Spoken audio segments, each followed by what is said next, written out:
My fellow brothers and sisters of Burkina Faso, Assalamu alaikum, peace be upon you. I stand before you today, not as your president, not as Captain Ibrahim Traoré. எனது அன்பான Burkina பாசோவின் சகோதர சகோதரிகளே, அஸ்ஸலாமு அலைக்கும்.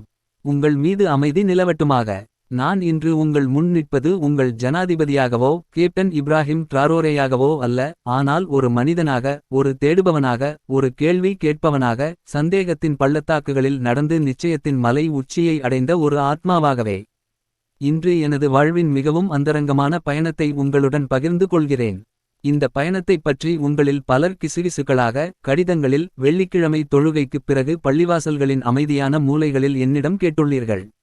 நான் ஏன் இஸ்லாத்தை தழுவினேன் என்பதையும், ஏன் இந்த முடிவு, நான் எதற்காக போராடுகிறேனோ, எதை நம்புகிறேனோ, நமது அன்பான நாட்டிற்காக நான் எதை உருவாக்க விரும்புகிறேனோ அதன் அஸ்திவாரமாக மாறியுள்ளது என்பதையும் இன்று நான் உங்களுக்கு வெளிப்படுத்துகிறேன். ஆனால் நான் உங்களுக்கு இலக்கை பற்றிச் சொல்வதற்கு முன் நான் உங்களை ஆரம்பத்திற்கு அழைத்துச் செல்ல விரும்புகிறேன். பண்டோ கூயின் தூசு படிந்த தெருக்களில் வளர்ந்த இளம் இப்ராஹிமிடம் என் தாயார் விடியலுக்கு முன் எழுந்ததையும், என் தந்தை வயல்களில் இருந்து சோர்வாக திரும்பி வந்ததையும், நம் மக்களை முழங்காலில் வைத்திருக்க வடிவமைக்கப்பட்ட அமைப்புகளின் பாரத்தின் கீழ் நம் மக்கள் போராடுவதையும் நான் பார்த்தேன். நான் ஒரு ஆர்வமுள்ள குழந்தை. ஒருவேளை மிகவும் ஆர்வமுள்ள குழந்தையோ? எனது ஆசிரியர்களை சங்கடப்படுத்தும் கேள்விகளை நான் கேட்பேன். நமது நிலம் செழிப்பாக இருக்கும்போது நாம் ஏன் ஏழைகளாக இருக்கிறோம்? நம்மிடமிருந்து திருடுபவர்கள் ஏன் நிம்மதியாக தூங்குகிறார்கள், ஆனால் நமது மண்ணில் விவசாயம் செய்பவர்கள் ஏன் பட்டினியாக இருக்கிறார்கள்? உலகம் ஏன் சுதந்திரத்தை கொண்டாடுகிறது, ஆனால் ஆப்பிரிக்கா இன்னமும் சங்கிலிகளில் இருக்கிறது? கண்ணுக்குத் தெரியாத சங்கிலிகள், ஆனாலும் சங்கிலிகள்தான். இந்த கேள்விகள் நான் வளர்ந்த பிறகும் என்னை பின்தொடர்ந்தன. அவை இராணுவ பயிற்சி பள்ளியிலும் என்னை பின்தொடர்ந்தன.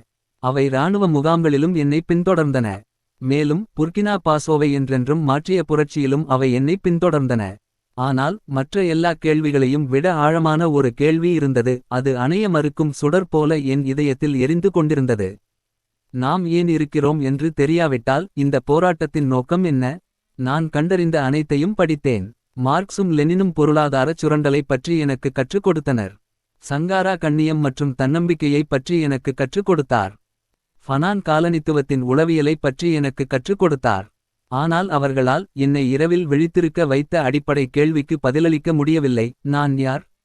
நான் ஏன் இங்கு இருக்கிறேன்? இந்தச் சுருக்கமான வாழ்க்கை முடிவுக்கு வரும்போது என்ன நடக்கும்? எல்லாவற்றையும் மாற்றிய தருணம் நான் ஒருபோதும் மறக்க முடியாத ஒரு இரவில் நிகழ்ந்தது. அது நமது வடக்கு பிராந்தியங்களில் தொல்லை கொடுக்கும் பயங்கரவாதிகளுக்கு எதிரான எங்கள் நடவடிக்கைகளில் ஒன்றாகும். நாங்கள் பதுங்கியிருந்து தாக்கப்பட்டோம். என்னுடைய 3 சக வீரர்கள் என் அருகில் இறந்த நிலையில் கிடந்தார்கள். குண்டுகள் இன்னும் பறந்து கொண்டிருந்தன. நான் சூரிய உதயத்தை பார்க்க மாட்டேன் என்று நான் உறுதியாக நம்பினேன். அந்த தருணத்தில் நான் எனது மரணம் என்று நம்பியதை எதிர்கொண்டபோது அசாதாரணமான ஒன்று நடந்தது. என்னுடைய வீரர்களில் ஒருவரான அமடோவ் காயமடைந்த நிலையில் தனக்குள்ளேயே எதையோ முணுமுணுத்துக் கொண்டிருந்ததை பார்த்தேன். அவர் அழவில்லை, அலறவில்லை, தன் விதியை சபிக்கவில்லை. அவர் குரானில் இருந்து வசனங்களை ஓதிக் கொண்டிருந்தார். மேலும் அவருடைய முகத்தில் நான் இறக்கும் எந்த ஒரு மனிதனின் முகத்திலும் கண்டிராத அமைதி இருந்தது.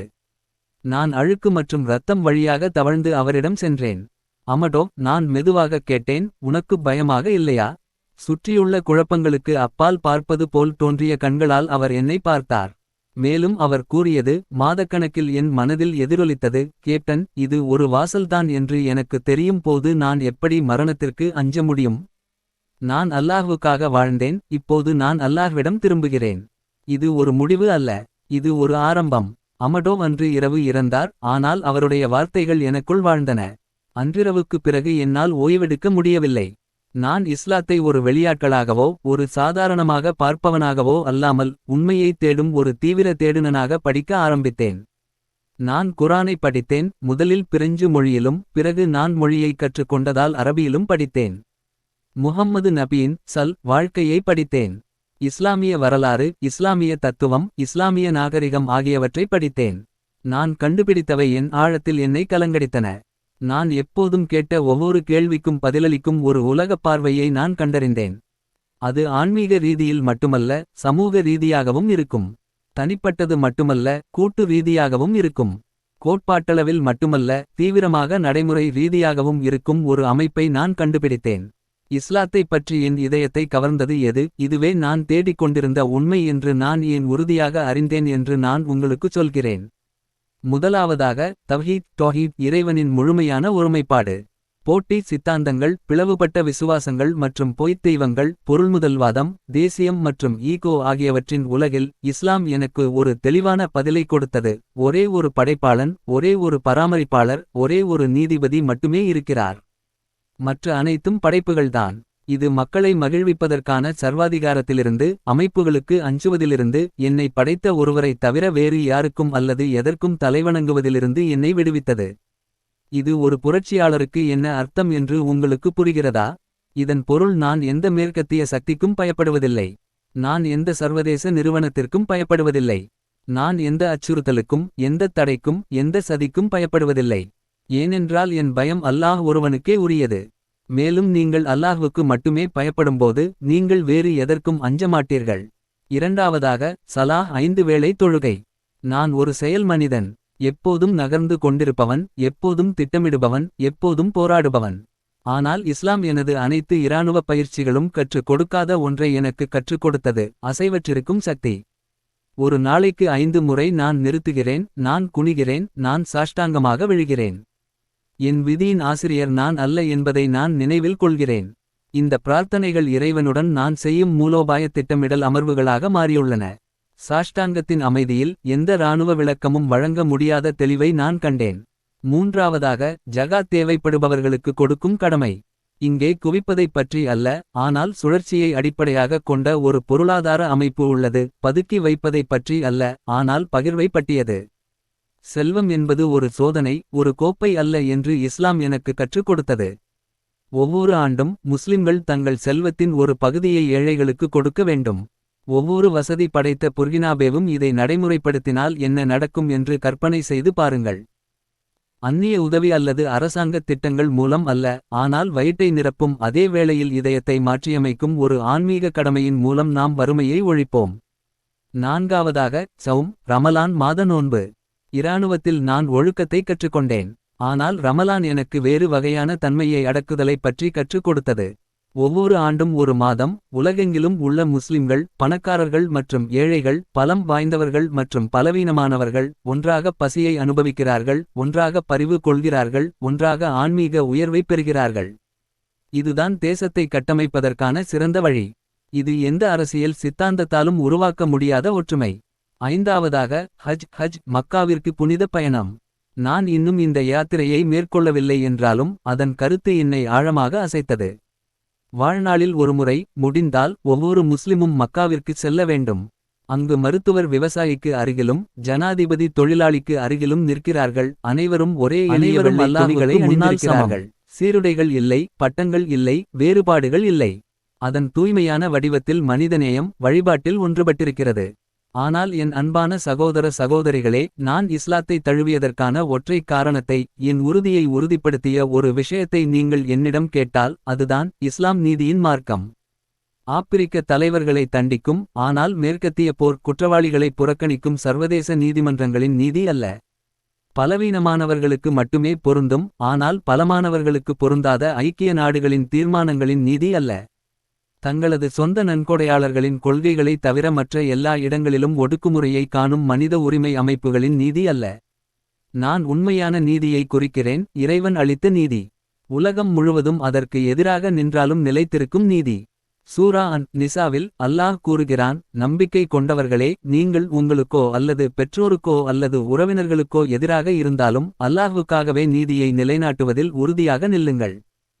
ஒருவர் செல்வந்தராக இருந்தாலும் அல்லது ஏழையாக இருந்தாலும் அல்லாஹ் இருவருக்கும் மிக தகுதியானவன். எனவே நீங்கள் நீதியை நிலைநாட்டாதபடி தனிப்பட்ட விருப்பத்தை பின்பற்றாதீர்கள். அதை கேட்கிறீர்களா? உங்களுக்கு எதிராக இருந்தாலும் நீதி, உங்கள் சொந்த நலன்களுக்கு தீங்கு விளைவித்தாலும் நீதி. இந்த நீதிதான் நமது புரட்சிக்கு தேவை. இந்த நீதிதான் ஆப்பிரிக்காவிற்கு தேவை. இந்த நீதிதான் நவ காலனித்துவம், ஊழல் மற்றும் ஒடுக்குமுறையின் சங்கிலிகளை உடைக்கும். நான் முஹம்மது நபியை பார்த்தேன். அவர் அடிமைகளை விடுவித்தார், பெண்களுக்கு உயர்வு அளித்தார், சிறுபான்மையினரை பாதுகாத்தார், ஏழைகளுக்கு உணவளித்தார், அவர் காலத்தின் பணக்கார உயரடுக்கினருக்கு சவால் விடுத்தார். அவர் இவை அனைத்தையும் தனிப்பட்ட அதிகாரத்திற்காகச் செய்யவில்லை, ஆனால் அல்லாஹ் நீதியை கட்டளையிட்டதால் செய்தார். ஆரம்பகால முஸ்லிம் சமூகத்தை பார்த்தேன். அங்கே அனைத்து இனங்கள் மற்றும் பின்னணிகளைச் சேர்ந்த மக்கள் இனம் அல்லது தேசியத்தால் அல்ல, ஆனால் நம்பிக்கை மற்றும் கொள்கையால் ஒன்றுபட்டிருப்பதைக் கண்டேன். ஆப்பிரிக்க அடிமையிலிருந்து முதல் முஅத்தின் பாங்கு சொல்பவர் ஆன பிலால். அன்புக்குரிய தோழரான சல்மான் பாரசீகத்தைச் சேர்ந்தவர். ஏழைகளும் பணக்காரர்களும் அரேபியர்களும் அரேபியர் அல்லாதவர்களும் அல்லாவின் பார்வையில் அனைவரும் சமம். நான் என்னையே கேட்டுக்கொண்டேன், ஆப்பிரிக்கா ஏன் இந்த வரலாற்றை மறந்துவிட்டது? ஆப்பிரிக்காவில் முஸ்லிம்கள் டிம்பக்டுவில் பல்கலைக்கழகங்களை கட்டியபோது, ஐரோப்பா இருண்ட காலங்களில் இருந்தபோது இஸ்லாம் ஆப்பிரிக்காவிற்கு அந்நியமானது என்று சொல்ல மற்றவர்கள் நமது கதையை எழுத நாம் ஏன் அனுமதித்தோம்? இஸ்லாம் நான் இன்னும் கண்டுபிடித்து வரும் வழிகளில் என்னை ஸ்மேனித்தது. அது என்னை அதிக பொறுமையுள்ளவனாகவும் இன்னும் உறுதியானவனாகவும் அதிக பணிவுள்ளவனாகவும் இன்னும் நம்பிக்கையுள்ளவனாகவும் அதிக இரக்கமுள்ளவனாகவும் இன்னும் உண்மையை பாதுகாப்பதில் அதிக பயங்கரமானவனாகவும் மாற்றியது. இஸ்லாத்திற்கு முன் நான் அநீதியை கண்டு கோபமடைந்து சண்டையிட்டேன். இஸ்லாத்திற்குப் பிறகு அல்லாஹ் எனக்கு கொடுத்த அதிகாரத்தை நான் எப்படி பயன்படுத்துகிறேன் என்று அவரிடம் பதில் சொல்ல கடமைப்பட்டிருப்பதால் நான் போராடுகிறேன். முதலாவது உணர்ச்சி. இரண்டாவது நோக்கம். உணர்ச்சி மங்கிவிடும், நோக்கம் நிலைத்திருக்கும். இஸ்லாத்திற்கு முன் நான் நமது எதிரிகளை மேற்குலகம், ஏகாதிபத்தியவாதிகள், சுரண்டுபவர்கள் என்று பார்த்தேன். இஸ்லாத்திற்குப் பிறகு நமது மிகப்பெரிய எதிரி நமக்குள் இருப்பதை நான் புரிந்துகொண்டேன். அது அறியாமை, அது ஊழல். ஒரு மனிதன் தனது சொந்த மக்களை தனிப்பட்ட இலாபத்திற்காக விற்கும் இதயத்தின் நோய் அது. நமது வெளிப்புற எதிரிகள் வலிமையாக இருக்கிறார்கள், ஏனென்றால் நமது உள்வீடு பலவீனமாக இருக்கிறது. அடித்தளத்தை முதலில் சரிசெய்யும்படி இஸ்லாம் எனக்கு கற்றுக் கொடுத்தது. இறை உணர்வுள்ள தலைவர்களை உருவாக்க. தனது அண்டை வீட்டார் பசியுடன் இருக்கிறார் என்று தெரிந்து பணக்காரன் நிம்மதியாக தூங்க முடியாத ஒரு சமூகத்தை உருவாக்க. ஆட்சியாளர் மக்களின் சேவகராக இருக்கும், வாக்காளர்களுக்கு மட்டுமல்ல பிரபஞ்சத்தின் இறைவனுக்கும் பொறுப்பு கூறும் ஒரு அமைப்பை நிறுவ. அதனால்தான் நான் இன்று எனது நம்பிக்கையைப் பற்றி உங்களிடம் பேசுகிறேன். ஏனென்றால் நாம் கட்டியெழுப்பும் புரட்சியை வெறும் சித்தாந்தத்தால் நிலைநிறுத்த முடியாது. அது ஆழமான ஒன்றில், நித்தியமான ஒன்றில், நம் அனைவரையும் விட நீண்ட காலம் வாழக்கூடிய ஒன்றில் வேரூன்ற வேண்டும். நீதி ஒரு முழக்கமல்ல, ஆனால் ஒரு அன்றாட நடைமுறையாக இருக்கும் ஒரு புர்கினா பாசோவை நான் உருவாக்க விரும்புகிறேன்.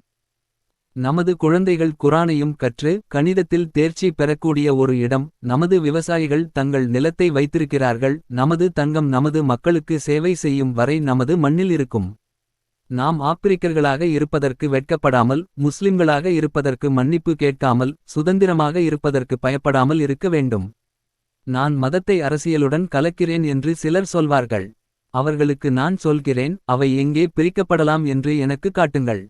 நெறிமுறையற்ற அரசியல் கொடுங்கோன்மை, நீதி நெறிமுறையற்ற பொருளாதாரம் சுரண்டல், இறைவனுக்கு பொறுப்பு கூறல் இல்லாத அதிகாரம் சர்வாதிகாரம். அரசியலை கைவிடுமாறு இஸ்லாம் என்னை கேட்கவில்லை. அரசியலில் எனது நோக்கத்தை தூய்மைப்படுத்துமாறு அது என்னை கேட்கிறது. பொருளாதாரத்தை புறக்கணிக்குமாறு அது எனக்குச் சொல்லவில்லை. பொருளாதாரத்தில் நீதியை நிலைநாட்டுமாறு அது எனக்குச் சொல்கிறது. உலகிலிருந்து விலகிச் செல்லுமாறு அது எனக்கு கட்டளையிடவில்லை. உலகத்தை மேம்படுத்துமாறு அது எனக்கு கட்டளையிடுகிறது. எனது சக புர்கினாபேக்களே, நீங்கள் அனைவரும் முஸ்லிம்களாக மாறும்படி நான் கேட்கவில்லை. அல்லாஹ் ஒவ்வொரு இதயத்தையும் உண்மைக்கு வழிகாட்ட நான் பிரார்த்திக்கிறேன். இஸ்லாம் எனக்கு கற்றுக் கொடுத்த மதிப்புகளில் என்னுடன் சேருமாறு நான் உங்களை கேட்கிறேன். நீதி, ஒருமைப்பாடு, தைரியம், தன்னலமின்மை மற்றும் நமது மக்களின் விடுதலைக்கான முழுமையான அர்ப்பணிப்பு. நீங்கள் கிறிஸ்தவராக இருந்தாலும், முஸ்லிமாக இருந்தாலும் அல்லது பாரம்பரிய ஆப்பிரிக்க ஆன்மீகத்தை பின்பற்றினாலும், இந்த கொள்கைகளில் நாம் ஒன்றுபட முடியும். நாம் ஒன்றாக கட்டியெழுப்ப முடியும். நாம் ஒன்றாக உயர முடியும். ஆனால் இஸ்லாத்தைப் பற்றி கேள்விகள் உள்ளவர்களுக்காக, மரணத்தின் அந்த தருணத்தில் அமடோவின் அமைதியான முகம் எனக்குச் சொன்னதையே நான் உங்களுக்குச் சொல்கிறேன். இந்த நம்பிக்கையை ஆராயுங்கள், அதன் புத்தகத்தை படியுங்கள், அதன் வரலாற்றை படியுங்கள், அதன் கொள்கைகளை பாருங்கள், பின்னர் ஒரு திறந்த இதயத்துடனும் நேர்மையான மனதுடனும் முடிவு செய்யுங்கள். என்னை விழித்திருக்கச் செய்த ஒவ்வொரு கேள்விக்கும் இஸ்லாத்தில் நான் பதிலை கண்டேன். என் தொண்டை நாடியை விட எனக்கு நெருக்கமான ஒரு கடவுளை நான் கண்டேன். இந்த தற்காலிக வாழ்க்கையை தாண்டிய ஒரு நோக்கத்தை நான் கண்டேன். கண்டங்கள் மற்றும் நூற்றாண்டுகளை தாண்டிய ஒரு சகோதரத்துவத்தை நான் கண்டேன். அல்லாஹ்வுக்கு அடிபணிவதில் அமைதியையும், பணிவில் பலத்தையும், சேவையில் சுதந்திரத்தையும் நான் கண்டேன். அதனால்தான் நான் முஸ்லிம். அதனால்தான் நான் முஸ்லிமாக இறப்பேன். அதனால்தான் நான் எனது மக்களுக்காக நீதி, கண்ணியம் மற்றும் விடுதலையின் முஸ்லிம் பாரம்பரியத்தை உருவாக்குவேன். அல்லாஹ் நம் அனைவருக்கும் நேரான வழியை காட்டட்டும். அவர் புர்கினா பாசோவை பாதுகாத்து, அனைத்து வகையான ஒடுக்குமுறைகளுக்கும் எதிராக நமக்கு வெற்றியை வழங்கட்டும். அவருடைய படைப்புக்கு சேவை செய்ய நாம் செய்யும் நேர்மையான முயற்சிகளை அவர் ஏற்றுக்கொள்ளட்டும். அல்லாஹு அக்பர். இறைவன் மிகப் பெரியவன். நன்றி. உங்கள் அனைவருக்கும் அமைதி நிலவட்டுமாக.